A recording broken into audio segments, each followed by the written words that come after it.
This is Andy with the Portland Internetworks team, here to show you how to access our customer portal by using a one-time token. To access our customer portal, navigate to our website at pdx.net and select IT Support.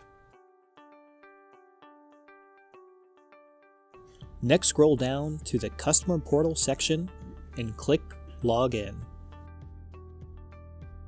From here, enter your email address and select Send me a token.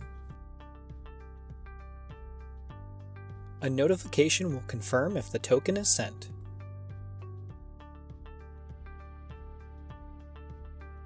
Access your email, and once the token email arrives, simply take note of the token or copy and paste and enter the numbers on the portal page and click Log in with Token. From here, you will be able to submit new tickets or check on existing tickets.